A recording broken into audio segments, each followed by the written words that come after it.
as we are waiting for other students to come, would you mind turning in your books to page 49? 49, the Manuscript Speech. And while you're doing that, I just want to remind everybody in class today that this class is being live streamed, or at least videoed, I'm not sure which, onto YouTube for the use of future students who might be interested in a public speaking class. So as we address each other, we will address each other only by our English names, except you probably should call me by my Chinese name, since my English name is known to everybody, huh? I'm Xu Wen Li. That's my Chinese name. It was given to me, 20 years ago, I think, by my Chinese teacher. I don't know why I got that name. Turns out it's apparently a famous name in China, and I'm not a famous person. I'm kidding you, of course. Please call me Mr. Trudeau, just as you always do. And I will do my best to address you only with your English name, although for one of you that's going to be hard because I never use it. I always use the Chinese name. All right, we are at time, and so we're going to begin. I assume other people will be joining us. Here is Joe already. Joe, how are you?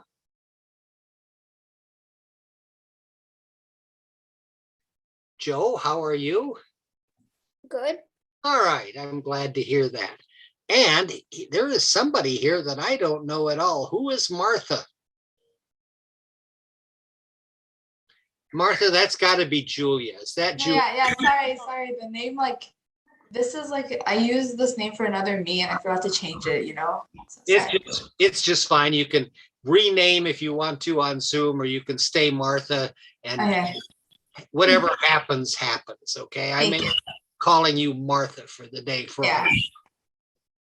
Again, for our students who've just come on, I want to remind you that today is being either live streamed or recorded for YouTube, so that Confucius School can use it to market some of its classes, like this public speaking class for students who might be interested in taking it in the future, and for parents who might be interested in finding out whether this would be a good course for their students. We're going to do the course as we always do today. There will be nothing different. You just need to be aware that you will be video streamed. I would please like everyone to unmute and to get your video up and running. I need to see you if I'm in class. Good, thank you, Grace.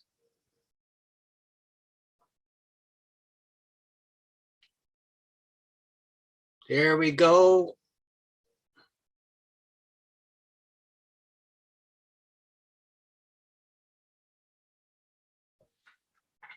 Denise, you're 10s now?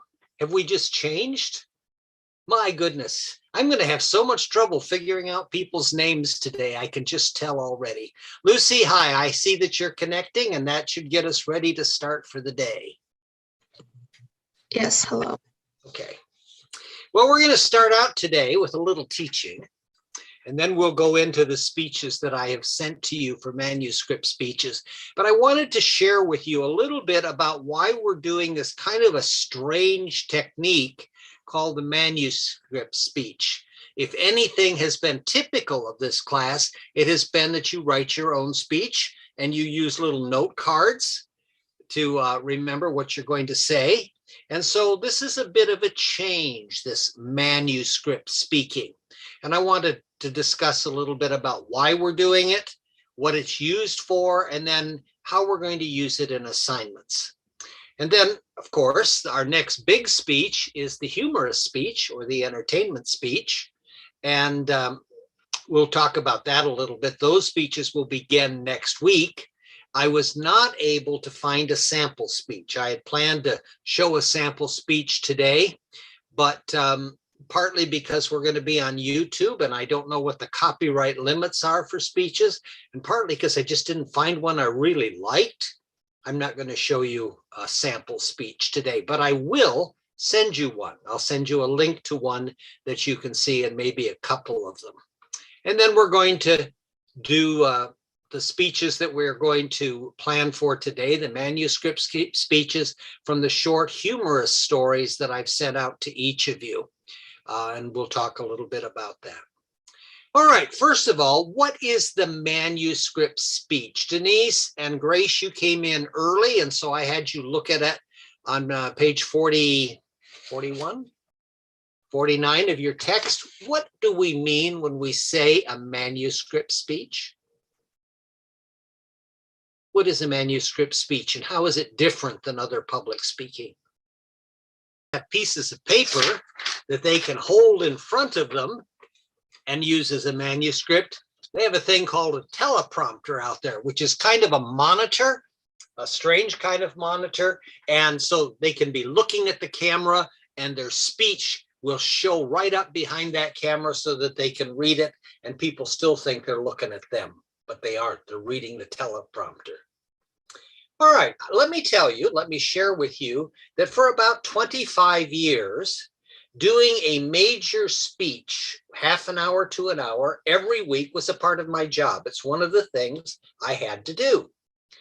And during that 25 years, every speech that I gave was a manuscript speech. Why? Well, there are several reasons for having a manuscript speech, several really good reasons. Sometimes the person who is public speaking has to be sure every word they say has been tested and is safe. That's typically true of country leaders, prime ministers, presidents, dictators, anybody in that category. They have to actually be very careful with what they say. And the reason is because people are listening very closely to every word they say. If they say something not just exactly correct, then people are going to think that the president is about to do, or the prime minister is about to do something special. This becomes very problematic for world leaders because manuscript speaking is not the easiest form to master. In fact, it's one of the harder forms to master. But if you're in a situation where you have to be sure you get every word correct so that no one can misunderstand you, manuscript speeches are the way to go. Best example I can think of that might impact your life is maybe one day you have to give an opinion speech before a government body. City council or village council or school board or anything like that, because you want to express your opinion on some important issue. In that case, you want to be absolutely sure that the school board understands you clearly and that nobody in the audience, especially newspaper reporters, misunderstands you, takes your words to mean something you did not intend. In that case, manuscript speak is the way to go. You write out a manuscript, you're sure the words are what you want to say. Maybe you share that manuscript with somebody else to have them test it, make sure it's clear, and then you speak from the manuscript, okay? But that's only one situation. And when I was doing my public speaking every week, that was not my situation. I didn't have to worry a lot about somebody misunderstanding me, because if they did, they'd come up and ask me afterward. There was an opportunity to do that. So what's another good reason for manuscript? Preparation. I haven't mentioned this in this class, but it is nonetheless true that a manuscript should be the starting place for every speech you give. If you do note cards, they should come from the manuscript. If you speak extemporaneously, you should have prepared a manuscript, looked it over, and then given your speech.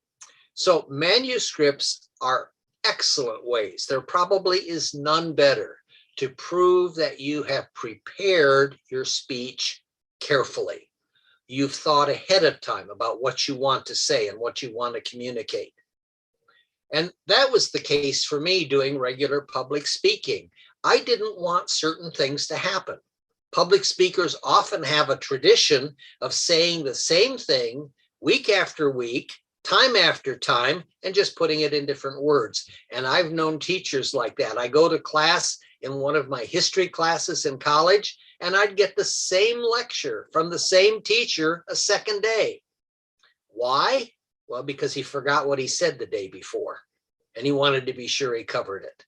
So I'm sure you've had teachers in school who do that to you. You sit there and you listen to them and you say, wait a minute, they told us that last time. But, they've got 6 classes and they forgot.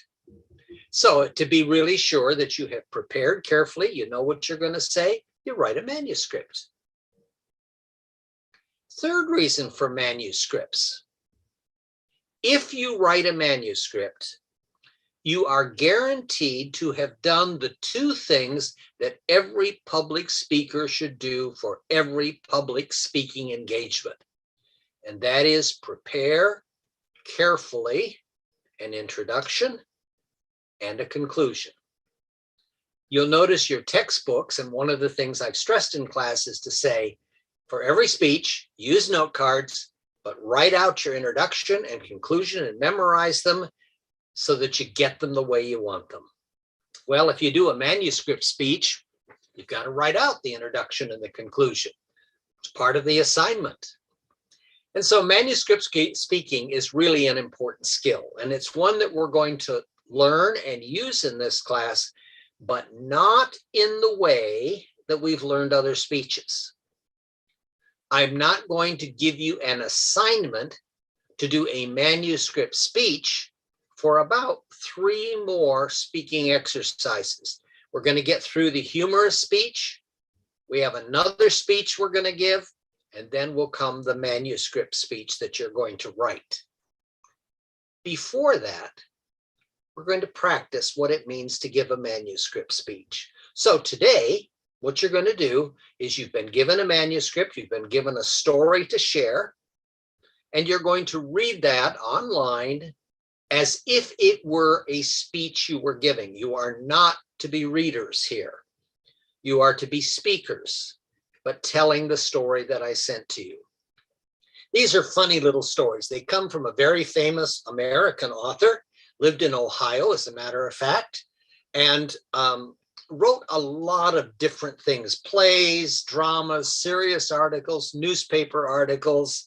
He made cartoons, but James Thurber was best known for these little short stories that were published in a newspaper frequently. They're little moral tales.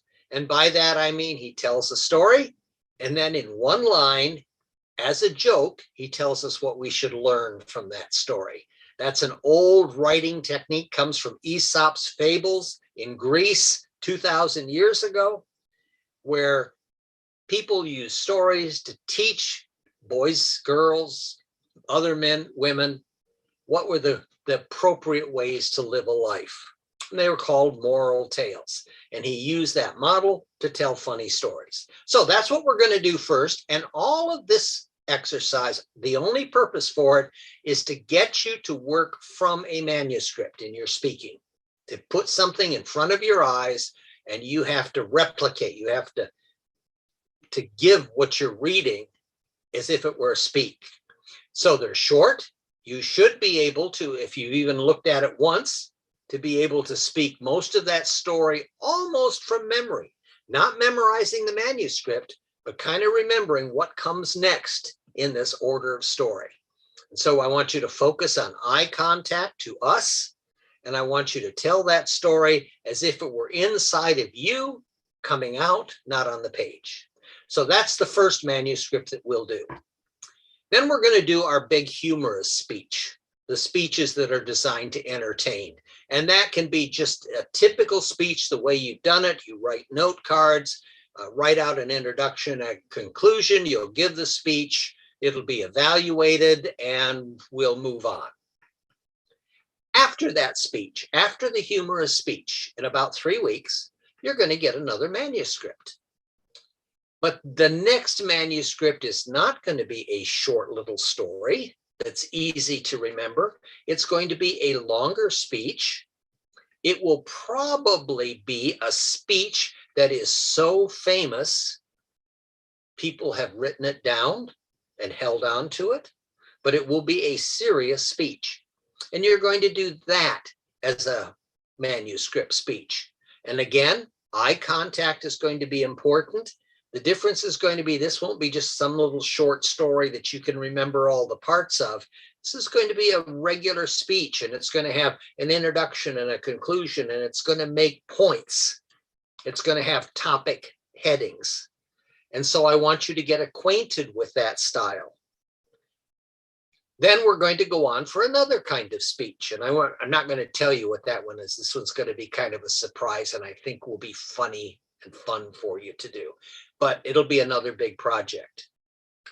After that next project, then you're going to do a formal manuscript speech that you write yourself on some topic.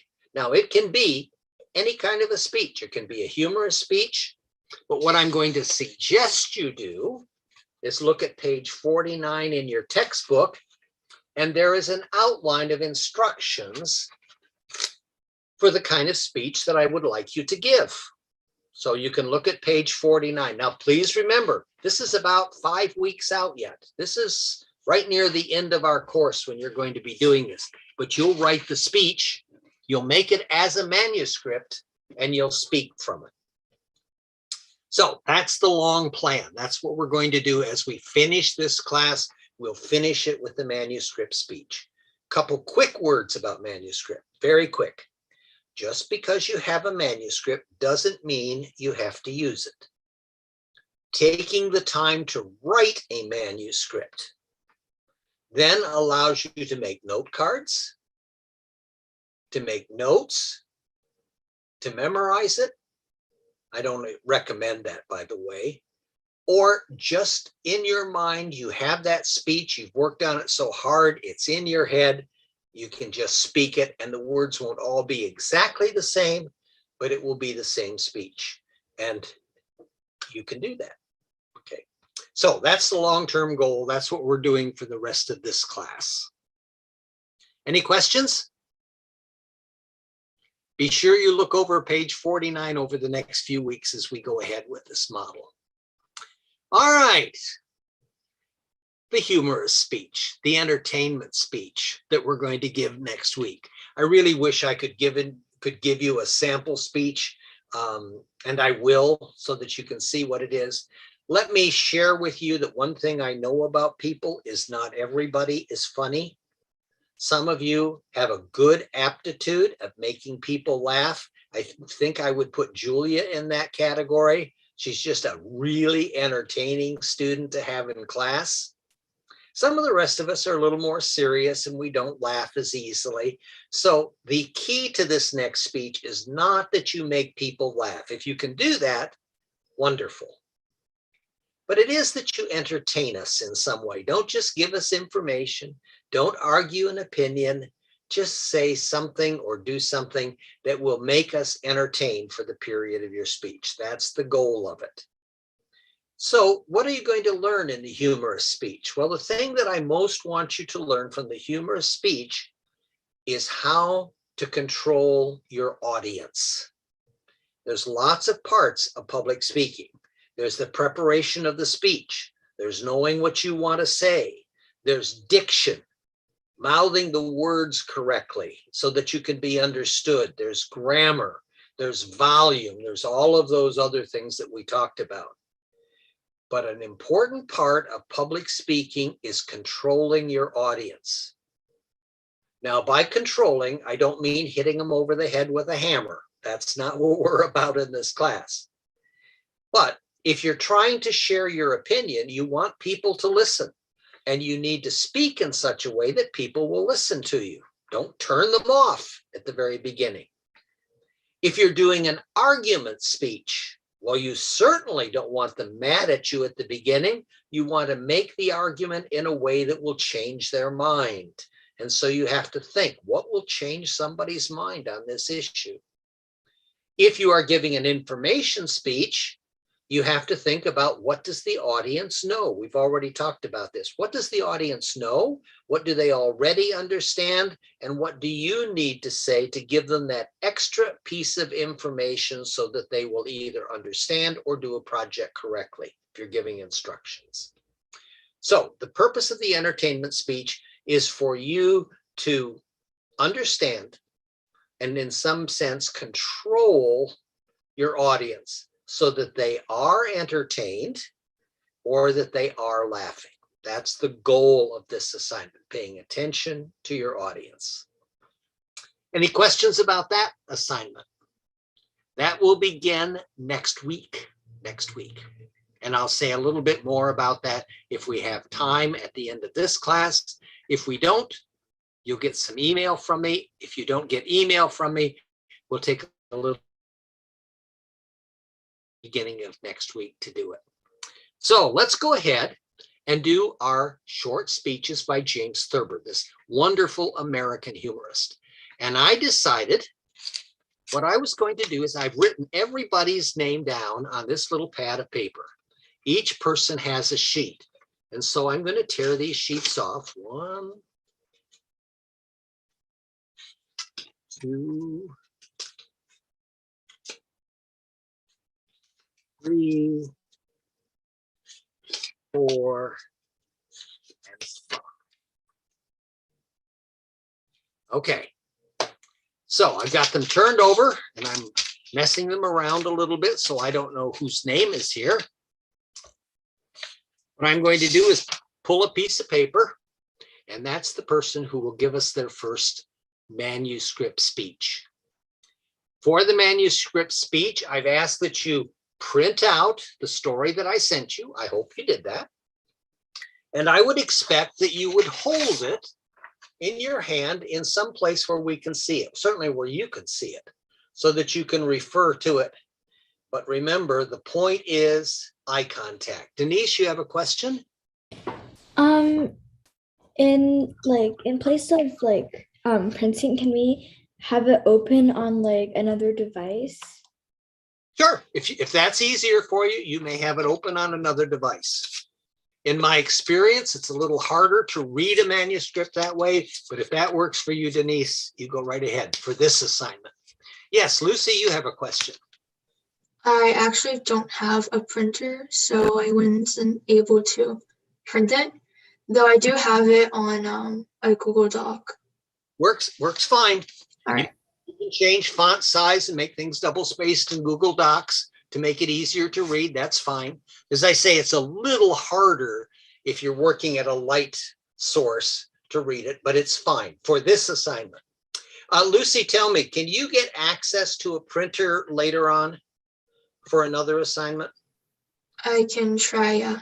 Okay, the next speech that we do, the next manuscript speech, which is going to be a formal speech, I really would like you to print that out and read from papers because that's what you're most likely to have if you give a speech, but I'll give you lots of time to get that ready, okay? Any other questions before we begin? Julia, you faded into blackness again. I'd like to see your face again. Sorry, I'm printing the paper, so I have to stand up and go get it. That's fine. Go ahead.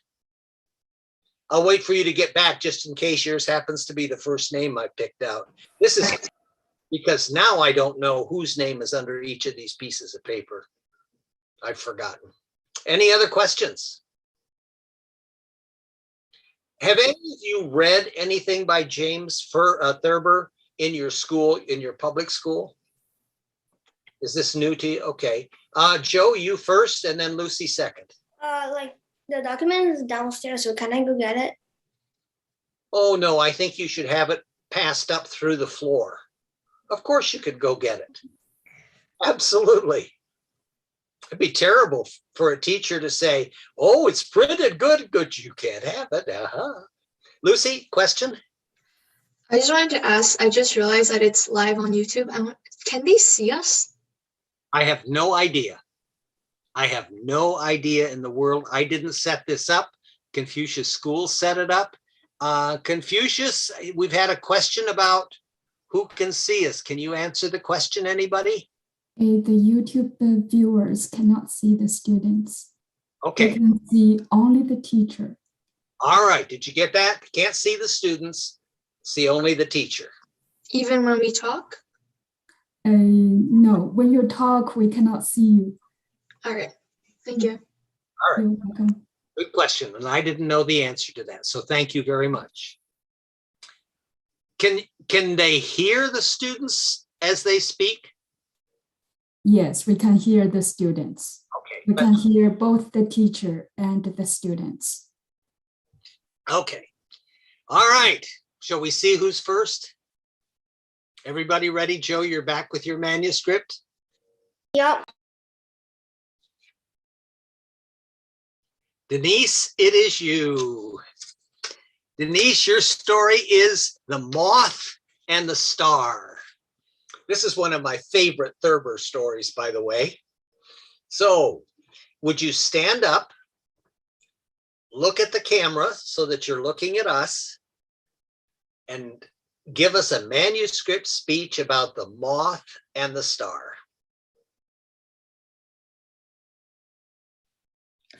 At the end, do I have to like say the moral? Yep, you read the whole thing, just as it is. Okay. The Moth and the Star. A young and impressionable moth once set his heart on a certain star. He told his mother about this, and she counseled him to set his heart on a bridge lamp instead. Stars aren't even the thing to hang around, she said. Lamps are the only things to hang around. You don't get somewhere that way, said the moth's father. You don't get anywhere chasing stars. But the moth would not heed the words of either parent. Every evening at dusk, when the star came out, he would start flying towards it every morning. At dawn, he would crawl back home, worn out with his vain endeavor. One day, his father said to him, "You haven't burnt a wing in months. Why? And it looks to me as if you were never going to. All your brothers have been badly burned flying around street lamps, and all your sisters have been terribly stinged flying around house lamps. Come on, now get out of here and get yourself scourged. A big strapping moth like you without a mark on him." The moth left his father's house, but he would not fly around street lamps, and he would not fly around house lamps. He went right on trying to reach the star, which was 4 1/3 light years, or 25 trillion miles away. The moth thought it was just caught on the top branches of an elm. He never did reach the star, but when he went right on trying night after night, and when he was a very old moth, he began to think that he had really reached the star, and he went around saying so. This gave him a deep and lasting pleasure, and he lived to a great old age. His parents and his brothers and his sisters had all been burned to death when they were quite young. The moral is that who flies afar from the sphere of our sorrow is here today and here tomorrow. All right, Denise, nice job. Very nice job. Denise, let me ask you a question. Was it harder for you to give this manuscript speech than it would have been to give a speech that you had written yourself?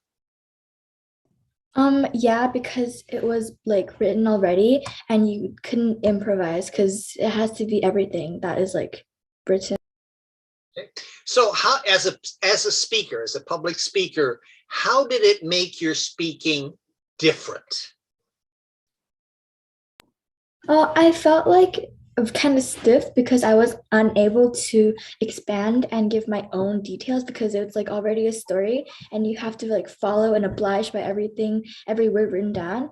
And like it's different to like public like speeches like this is a type of speech where like informative speeches, because yes, you have to follow an outline and giving some points, like informative points, but you're able to like improvise also. Okay. Other students, let's I don't really want to critique on Denise. That wouldn't be terribly fair, I don't think. But as you watched her speaking, in what ways was she different in giving this speech than in giving other speeches that she's done in class? What did you see that looked different? Anything? She had to glance at the phone, but this time she didn't move around. That's right. With her arms waving about and gesturing and all. You were much more stationary giving this speech, except for your arms. Is that what you were saying, Grace? We had a lot more gestures in this speech than we did in other speaking that she's done. Is that what you were saying? No. Oh, all right. What were you saying? Let me be sure I hear you correctly. The last speech, she did move around more, her arms gesturing and all. Okay. All right. All right. Anybody else notice any differences?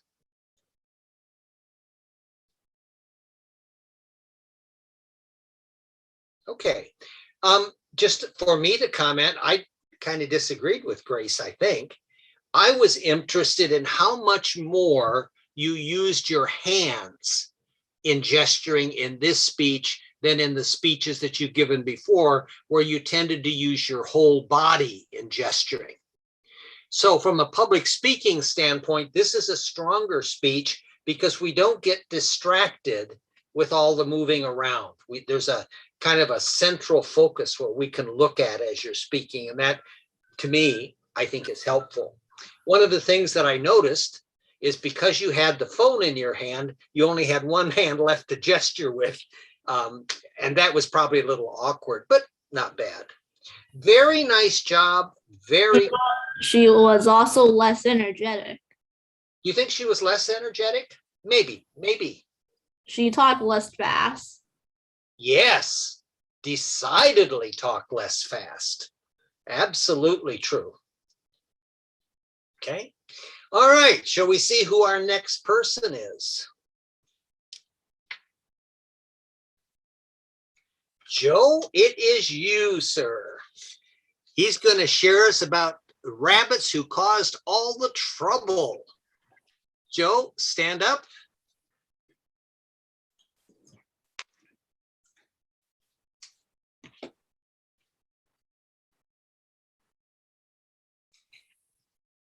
The rabbits who caused all the trouble.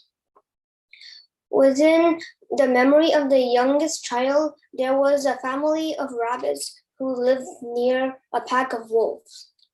The wolves announced that they did not like the way the rabbits are living. The wolves were crazy about the way they themselves are living because it was the only way to live. One night, several wolves were killed in the earthquake, and this was blamed on the rabbits. For it was well known that rabbits pound on the earth with their hind legs and cause earthquakes. On another night, one of the wolves were killed by a bolt of lightning, and this was also blamed on the rabbits, for it was well known that lettuce eaters cause lightning. The wolves threatened to civilize the rabbits if they don't behave. And the wolves descended on the rabbits for their own good and imprisoned them in a dark cave for their own protection. When nothing was heard about the rabbits for some weeks, the other animals demanded to know what happened to them. The wolves replied that the rabbits had been eaten, since they had been eaten, the affair was purely internal matter. But the other animals warned that they might probably unite against the wolves unless some reason was given for destruction of the rabbits. So the wolves gave them one. They were trying to escape, said the wolves, and As you know, there is no world for escapists. Moral, run, don't walk to the nearest desert island. All right, Joe. Nice job. Let me ask you the same question I asked Denise, Joe. Was it different for you as a public speaker to read a manuscript speech than it was just to give the speeches that you have? Yes, and I feel like more stressed out when I was reading this than doing a normal speech. Why were you stressed? Do you know why you were stressed? I don't know, but I think that like I will probably scared that I will like say the wrong word and then like kind of mess the whole thing up. Okay. Do you think you said the wrong word and messed the whole thing up? No. Think so either.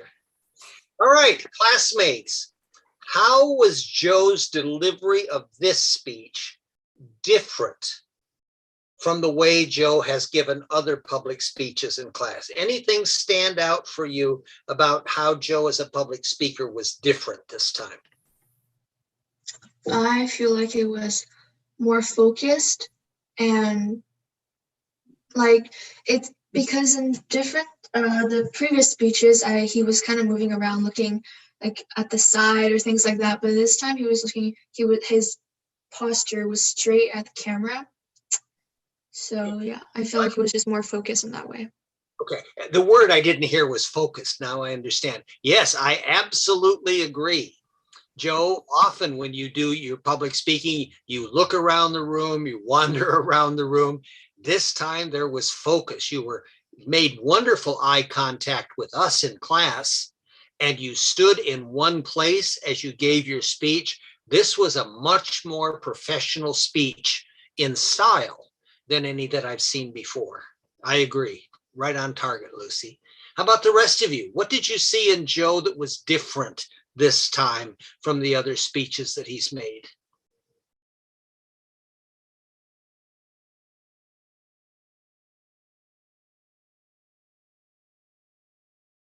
Nothing? No difference? Grace, you're usually pretty good about spotting differences. Did you notice anything different?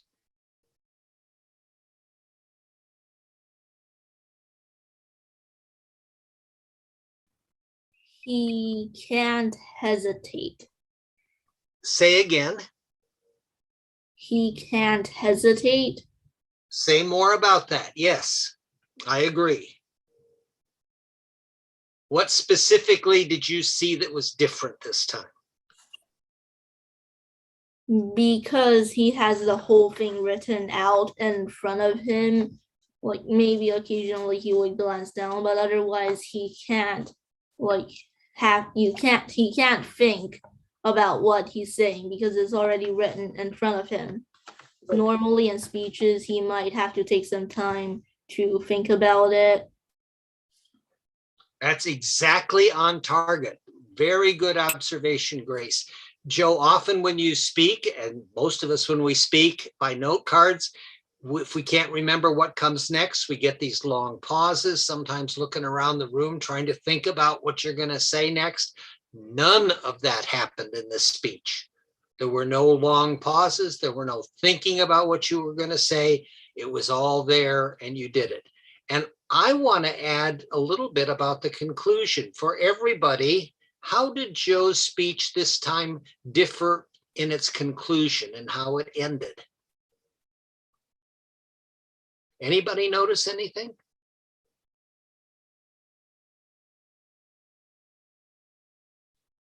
This time he spoke.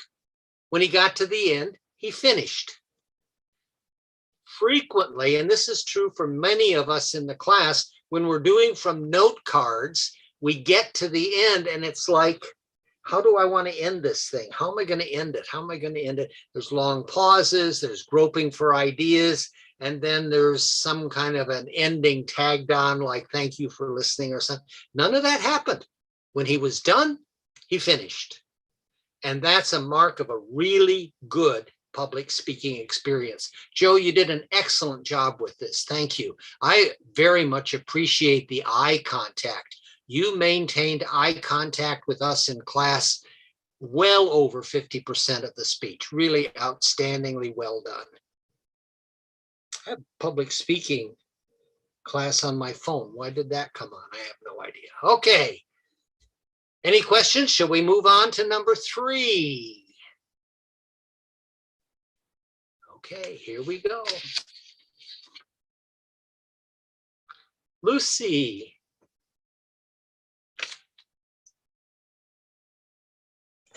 All right, so since mine's on my device, I'm gonna have to scroll down because it doesn't fit one page. I'm sorry, say that again. Since I'm using the same device I am Oh, okay. on, I'll have to scroll down throughout the speech because Okay, it doesn't fit on one page. doesn't make me happy, but if you have to do that, that's fine. Let's see, Lucy, what are you doing? You're doing the unicorn in the garden. This is a little bit longer story than the others have been, but this is the story, along with University Days, that appears most often in high school literature textbooks. This is a very famous story, and I will be surprised if somewhere in your schooling you don't come across this story. So go ahead, Lucy, whenever you're ready. Once upon a sunny morning, a man who sat in a breakfast nook looked up from his scrambled eggs to see a wet unicorn with gold horn quietly cropping the roses in the garden. The man went up to the bedroom where his wife was still asleep and woke her. "There's a unicorn in the garden," he said, eating roses. She opened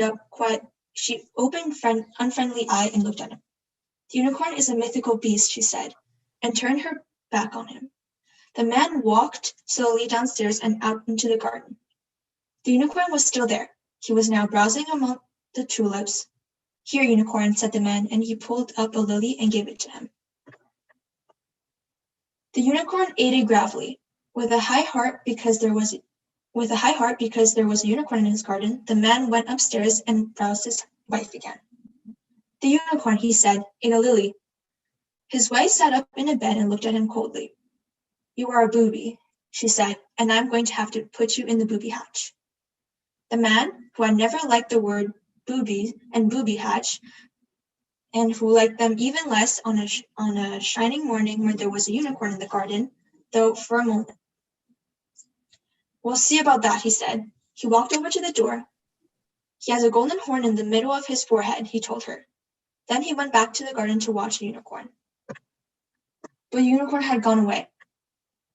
The man sat down among the roses and went to sleep. As soon as the husband had gone out to the house, the wife got up and dressed, and there was a glow in her eyes. She telephoned the police, and she telephoned a psychiatrist. She told them to hurry to her house and bring a straitjacket. When the police and the psychiatrist arrived, they sat down in the chairs and looked up at her with great interest. "My husband," she said, "saw a unicorn this morning." The police looked up at the psychiatrist, and the psychiatrist looked at the police. "He told me it was a golden horn in the middle of his forehead," she said. At a solemn signal from the psychiatrist, the police leaped from their chairs and seized the wife. They had a hard time subduing her, for she put up a terrific struggle. But they finally subdued her. Just as they got into the straitjacket, the husband came back to the house. "Did you tell your wife you saw a unicorn?" asked the police. "Of course not," said the husband. "The unicorn's a mythical beast." "That's all I wanted to know," said the psychiatrist. "Take her away." "I'm sorry, sir. Your wife is as crazy as a jaybird." So they took her away, cursing and screaming, and shut her up in an institution. The husband lived happily ever after. Moral of the story: don't count your boobies until they are hatched. Nice job, Lucy. Nice job. Lucy, do you know what a booby hatch is? No idea. Anybody ever heard the word booby hatch before? I'll tell you, this is an older English word. It's one my parents would have known, but not one that I've heard used in years and years. A booby hatch is an old expression for a mental hospital. And so where she ended up going and where she wanted him to end up going was a mental hospital, a place for crazy people. And that's called the booby hatch. Why? I don't know. I have no idea where that word came from, but that's what a booby hatch is. All right, Lucy, let me ask you the same question that I asked Denise and Joe. Did you feel differently giving this speech from other speeches that you've done? And if so, in what ways were you as a speaker different?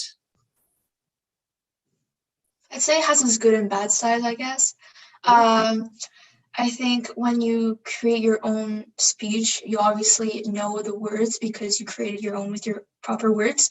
While reading a whole text that some words you have no idea what they mean and some really hard to pronounce, I think you kind of have to kind of multitask because you have to think about looking at the camera and then kind of looking back at the text because you don't know everything. Well, when you made your own speech, you kind of just focus on the audience because you know what you're going to say.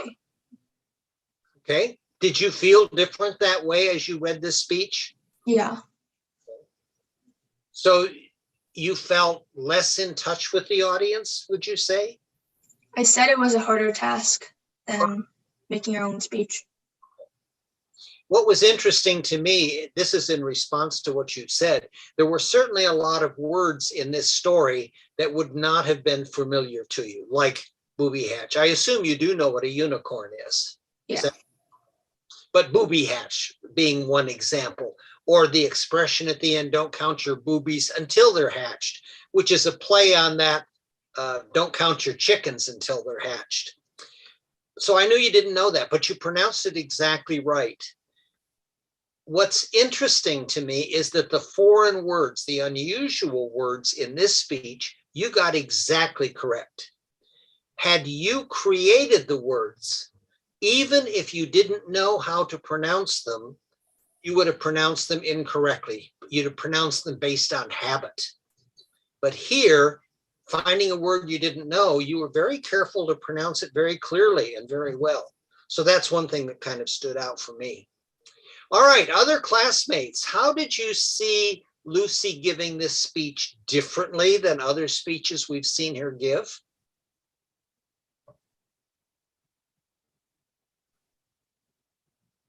Anybody?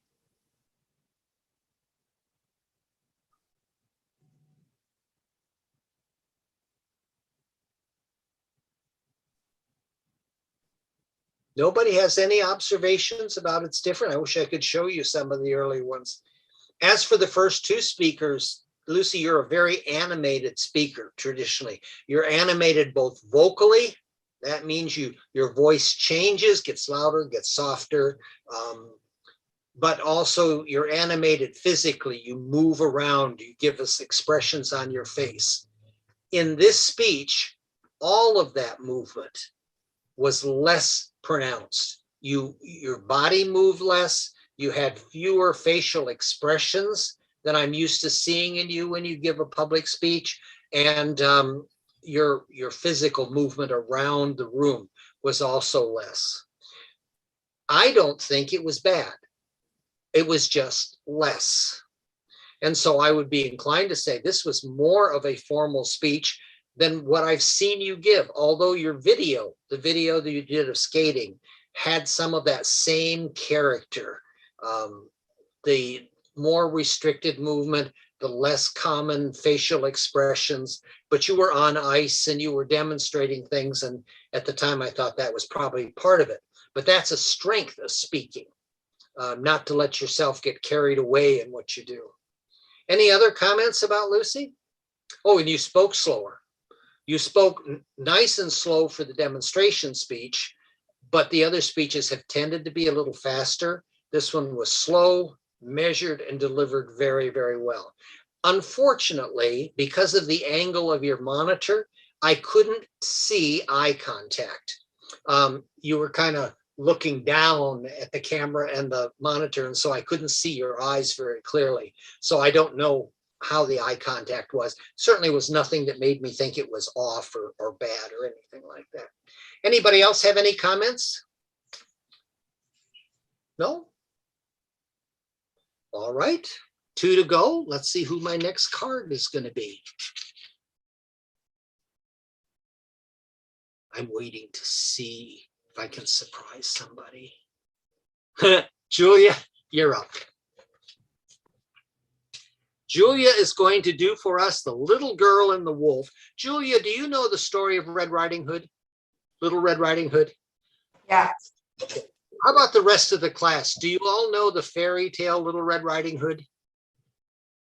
Wonderful movie that was kind of produced by it called Hoodwinked, I think. Okay, just to let you know, this story has a relationship to that old fairy tale. And that relationship, I think Julia will probably make very clear to us as she gives us the story. Julia, whenever you're ready. Okay. The Little Girl and the Wolf. One afternoon, a big wolf waited in the dark forest for a little girl to come along. Julia, Julia, you have to stand up. Okay.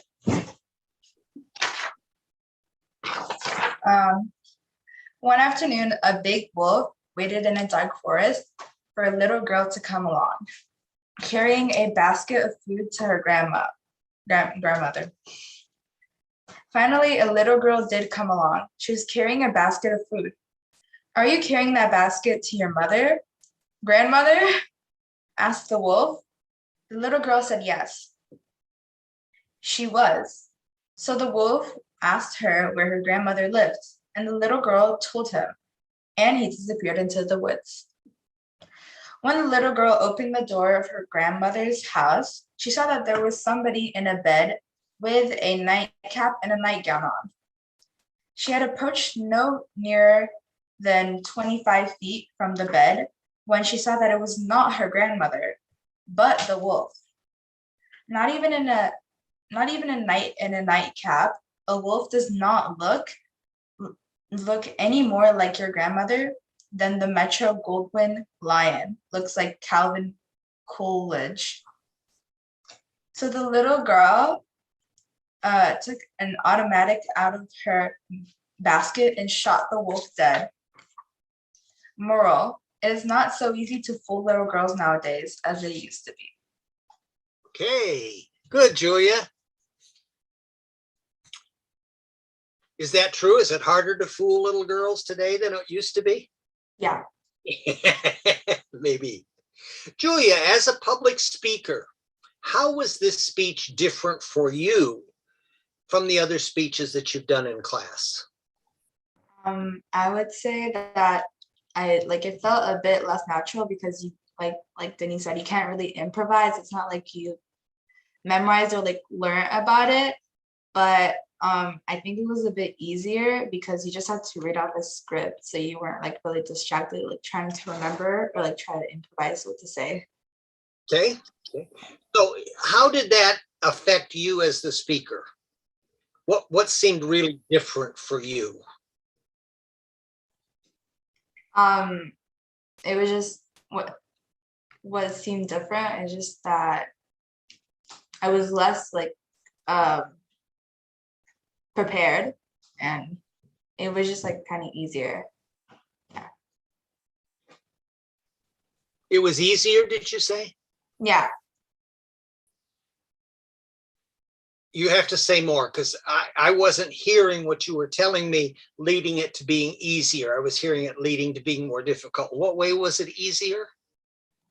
As in you don't have to memorize it. As in when I have to memorize a speech, I kind of get worried if I'm gonna forget something, but here it's written out in front of you, so it's easier to say. You don't worry about that stuff. Okay, you were comparing it to a memorized speech. I was comparing it in my head to the sort of note speeches that you've done before. Okay, understand how that makes it easier. Classmates, in what ways was Julia different as a speaker in this speech from other speeches that you've heard her give? I think that she was more confident and also less stuttering or finding things to say, because since it was a script, she did it really nicely, and that's just yeah. Interesting insight.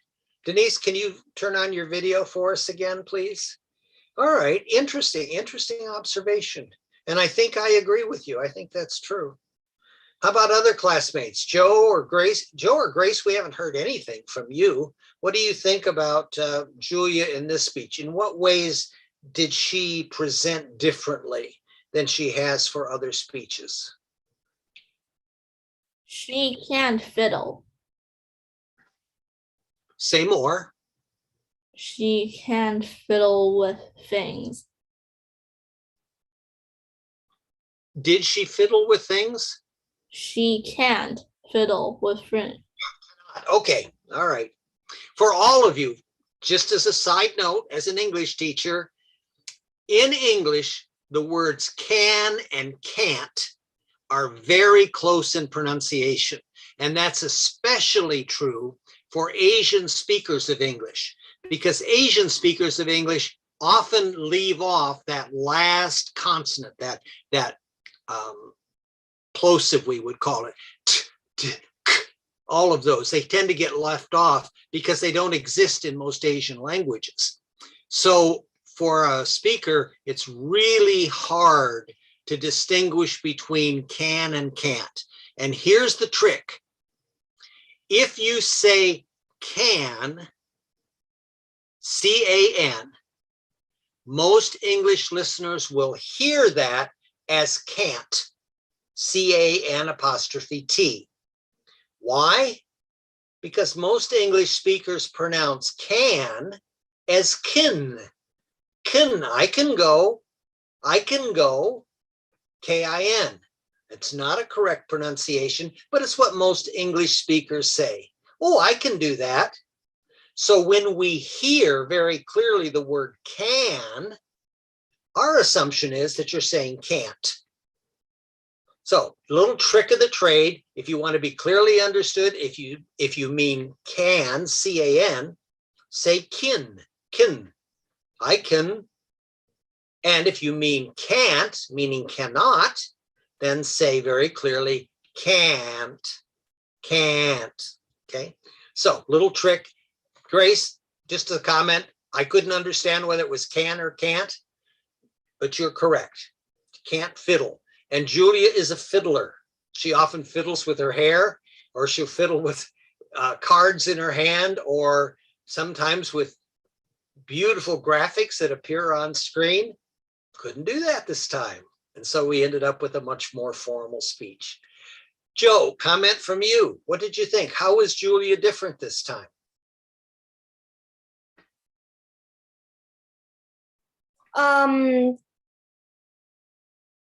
I don't know, but I feel like it's just like me.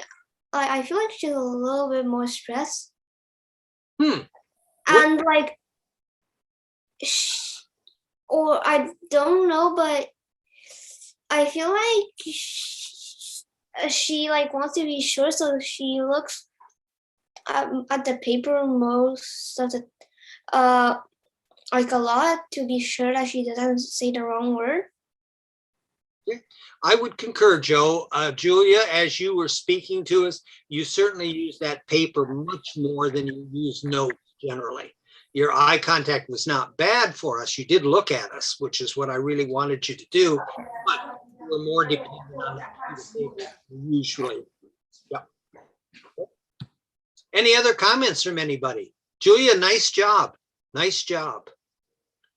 Joe, do you have any question about who's coming next, even if I don't turn over this piece of paper? I think it's Grace. It is Grace. It is. So Grace, are you ready to go? Yay, I'm not first. Ha. Let me tell you, Grace, that just happened by pure chance. The pieces of paper that were in front of me, let me turn it over. Yep, it's you. Grace is going to do for us a story, The Owl Who Was God. This is kind of an interesting story. It doesn't appear very often in James Thurber's works, but it's a good story. It's well worth listening to. The Owl Who Was God. Do I stand up? Yes, you do.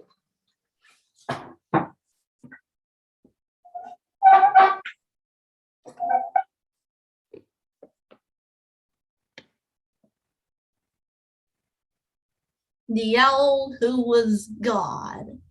Once upon a starless midnight, there was an owl who sat on a branch of an oak tree. Two ground moles tried to slip quietly by, unnoticed. You, said the owl. Who? They quavered in fear and astonishment, for they could not believe it was possible for anyone to see them in that thick darkness. You too, said the owl. The moles hurried away and told the other creatures of the field and forest that the owl was the greatest and wisest of all animals because he could see in the dark and because he could answer any question. I'll see about that, said the secretary bird. And he called on the owl one night when it was again very dark. How many claws am I holding up? Said the secretary bird. 2, said the owl, and that was right. Can you give me another expression for that is to say, or namely, asked the secretary bird. To wit, said the owl. Why does a lover call on his love? Asked the secretary bird. To woo, said the owl.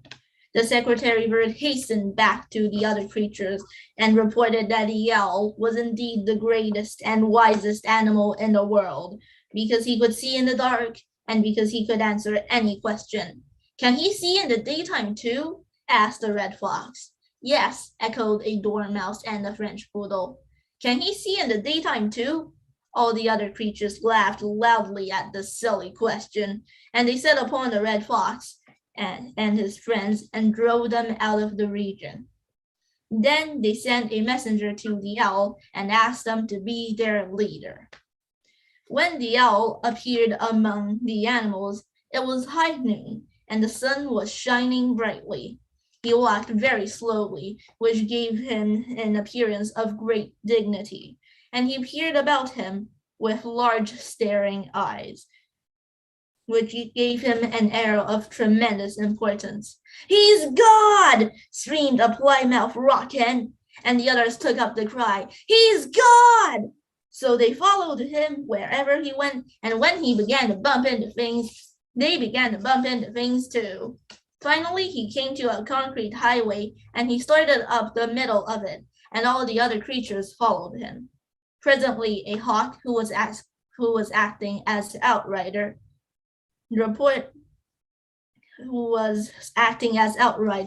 observed a truck coming towards them at 50 miles per hour, and he reported to the secretary bird, and the secretary bird reported to the owl.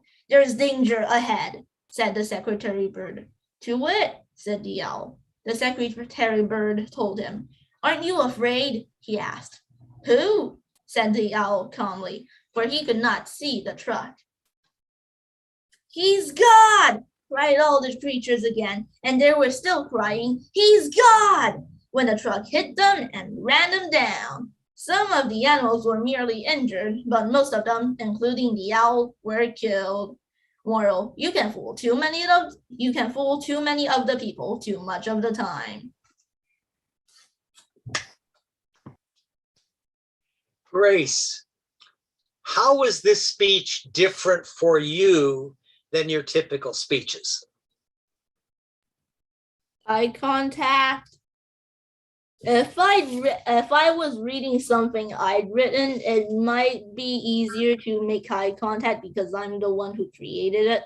But if I'm just reading something I did not write, then eye contact. So you think eye contact was less? Yeah. Any other ways that was made it different for you as a speaker?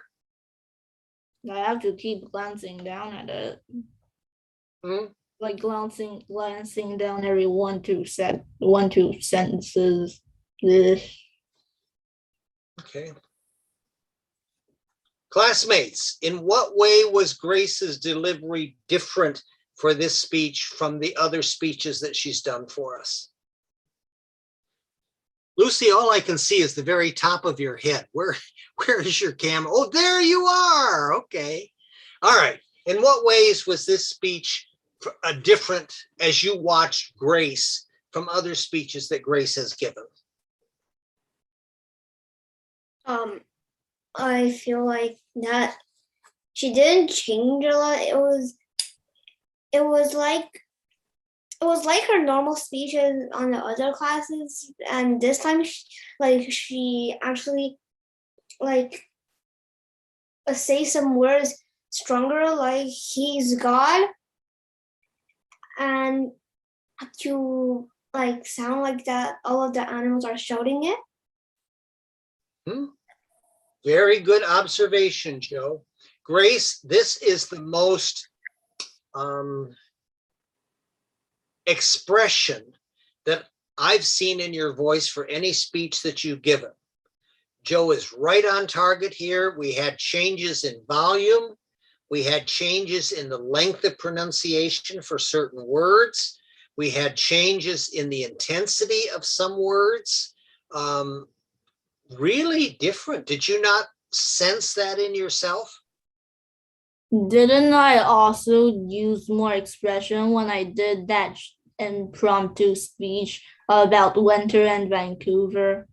You did, but not to this extent, not even close to this extent. I found the story amusing. This story you found amusing? Yes. It's supposed to be. That's what James Thurber's trying to accomplish. All right. Lucy or Julia or Denise, for that matter. Well, I was just gonna say that in this speech, in all of her speeches, she's very enthusiastic. But obviously in this one, there was a lot more energy, and I felt like it was more, I guess, just pronounced with a lot of just energy, and it sounded really like she was really enjoying herself while speaking, and yeah. Okay, I would agree. I think so too. Julia or Denise, any comments? How was Grace different in this speech in any way? Well, I think the most obvious feature is the expression. I think that it was very original, and it makes it more interesting, because when someone is just reciting a script, their main focus would be to try to remember it, or not remember it, but say it to how it's worded specifically. But when Grace did her expressions, it you feel more interested, and it's not boring. Okay, all right. I would concur. Julia, thoughts? I think she had a lot of expression, like everyone else said. She sounded really she really liked the story. She said it enthusiastically. And I think that it was really nicely done, and she just really took upon the act. She read it, and you can kind of imagine it better, because how she stressed some words out. Yeah. Okay, good. Julia, Grace, I think you're hearing similar things from all of us in class. However you see yourself, we sense that there was more emotion, more excitement in this speech from you than what we're used to hearing. So I don't feel way off base then as I comment. One thing I would like to add, this is after hearing Denise and Julia talk, there's also more authority in this speech from you. Often, I don't want to say often, that would be a wild overstatement. But sometimes when you speak, there's a sense of tentativeness. This is kind of what I think, but I'm not sure I'm all that right. That kind of feeling to it. None of that here. You took control of the audience, you took control of the story, and you said it out loud with authority. Really nice, really nicely done. I practiced saying he's God before this. Aha, okay. So one difference for you is maybe more practice of the speech before you gave it. Is that true? Yes, because when you send it, this is completely new. I did not prepare it. I know nothing of it until I practice and read it. So, Okay, folks, hear that. Hear that as if I have a manuscript, I might have to spend more time on it because I don't know what it's going to say. And you'll certainly find that in the next one that we do a couple weeks down the road. Grace, a question for you. What does an owl sound like? Do you know what an owl sounds like? do you want me to search up owl sounds? No, I just want you to know, do you know what an owl sounds like? Yes. Can you sound like an owl for us?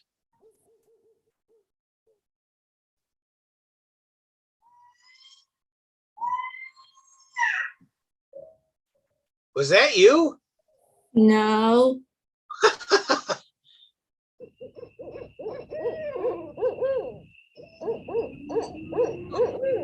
Who's doing that? I'm not seeing any circles around, or are you doing that on your computer? I found it off of YouTube. Okay, all right. Well, the point is, in this story by James Thurber, the owl says to wit, and he says, what else? Who? And what does he say to lovers? To woo. To woo? Okay. All of those are typical owl sounds. Not in English, to wit, but to wit, do it, to woo, whoo. And so Thurber is using these sounds as if they were English words to fool the animals of the forest into this animal being smarter than it really is. And can an owl see in the daylight? No. Okay, that's true. They don't see very well in the daylight. Why do all the animals think the owl can see in the daylight and even drive the fox out from the animal world because it says, no, it can't see in the daylight? Why did they think that? Because I think he's God. So they think he can do anything. But they think he's God because he's smart in answering questions and he can see in the daylight and at night. But why do the animals believe he can see in the daylight? Because he's God. Nope. They think he's God because he can see in the daylight. It's the other way around. Grace, can you find that spot really quickly in the story where they have the argument with the fox? And just read that section for us again.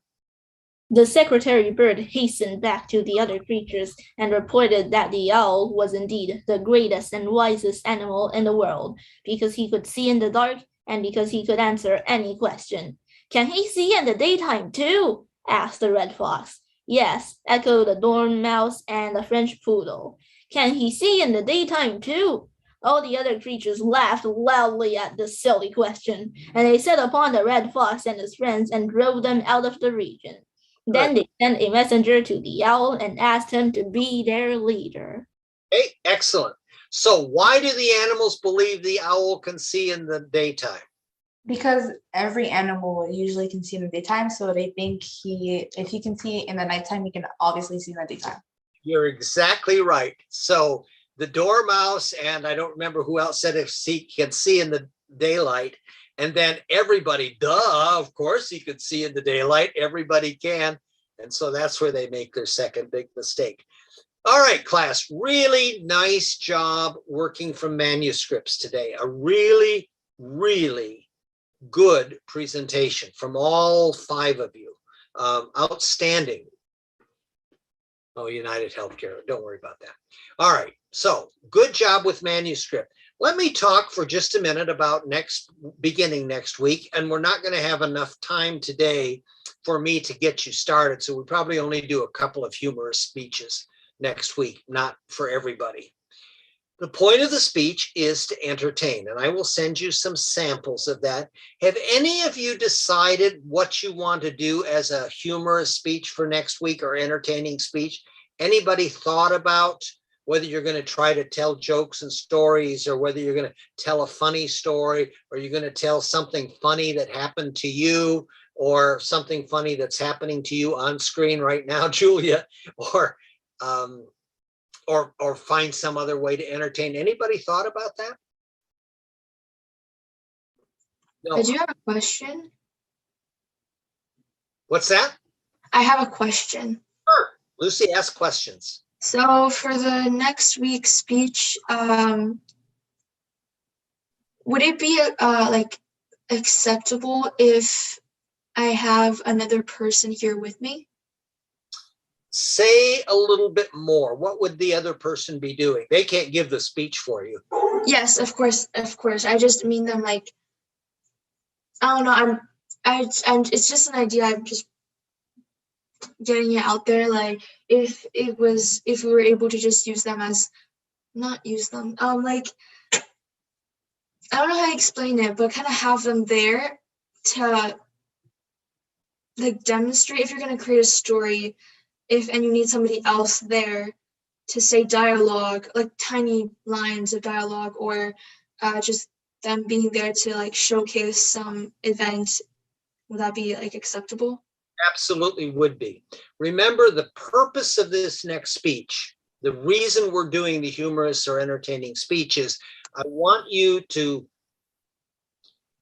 exercise some control over your audience. To do that, you have to think about what will the audience find entertaining. So if you can do that better by having a partner, fine. That allows you to find another way to control the audience. Some of you may know that many comedians have what they call a foil. That's the professional word for it. So if you know Abbott and Costello, or Laurel and Hardy, or trying to think of the famous Grand Canyon movie. Can't think of the name of it now. You have two characters, and what's entertaining is the relationship between the two of them as they talk. And that would be just fine.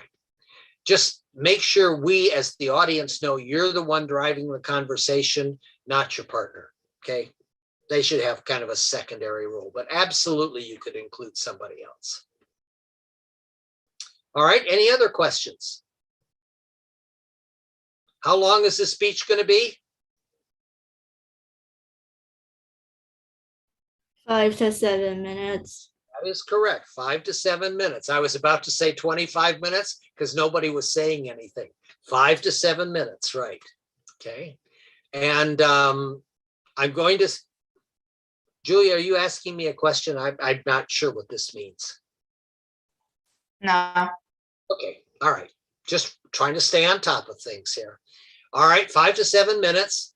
This will be an evaluated speech. It will be timed speech. So for each speaker, there will be a timer and a chief evaluator. I have not yet gotten any, oh, never mind. I canceled that project, so you don't have to worry about it. Forget that. Let me think. Was one other thing I wanted to say about the humorous speech. You don't have to make us laugh. Laughter would be good. I'd love to have you do that, but some of us are just funnier than other people. And that's okay, but we do need to be entertained. So one of the questions for all of you who are evaluators, was this speech entertaining for us? Did it make us feel funny, sad, angry, something that stirs up the passions in some kind of way? Any questions? Order of speaking for next week.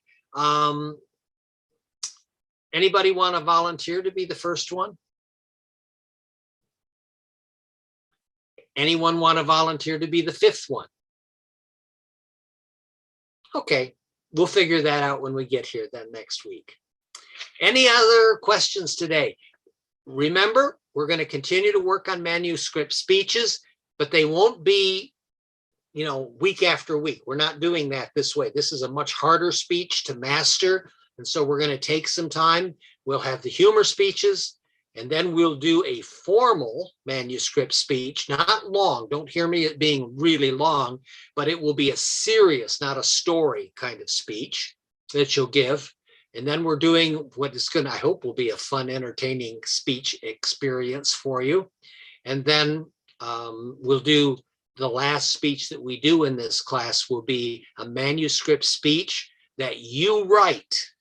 And I'm going to suggest that you use as the basis for that speech the material on page 49. Okay, in conclusion today, we being me and the Confucius School, have been working on what we want to do this summer. And I just want to let you know what the plans are at this point for a summer public speaking class. We will have about 45 days together for summer program, starting at late June and continuing on through the end of the summer. And the course will probably meet every day. So I've been thinking, how do I keep that much time, which is a lot more time than we're spending here, interesting for you? And what I've decided to do is we're going to break the course into about 3 different topics that we will handle at different times during the course of the week. The first thing that I want to do is really prepare students to lead and participate in discussions. And so the teaching part of the class, the content part, is going to focus around how to be good discussion participants and how to lead effective discussions. And we'll probably do that twice a week, 2 out of the 5 days of the week.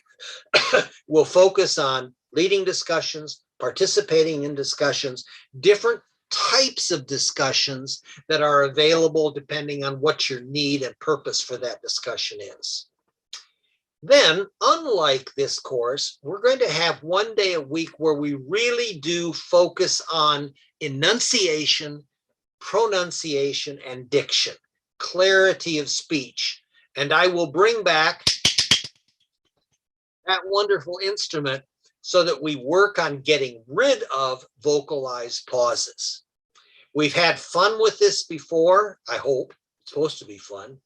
But we haven't seen much change in speaking behavior. And what I'd like to be able to do this summer with all of the students who are here is really get rid of that, make it disappear so that it never comes back for you in your speaking. But we're also going to spend more time on word pronunciation, phrase pronunciation, enunciating clearly. And I'll tell you, this will be a challenge for us because the microphones and Zoom are not always clear among themselves.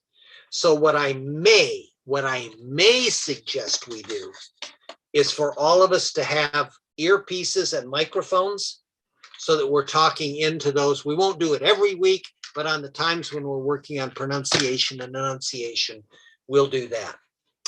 1 day a week, we're going to do what's called a Toastmaster exercise. Those of you who've been in this course for a while know that one of the things I rely on is a model created by Toastmasters clubs. Toastmasters is an organization that teaches professional men and women to speak more clearly in their business when they need to.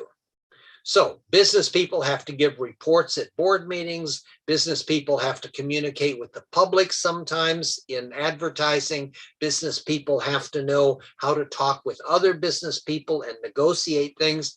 And Toastmasters has created a very wonderful, workable model for teaching people to speak, evaluate, listen, and become better speakers.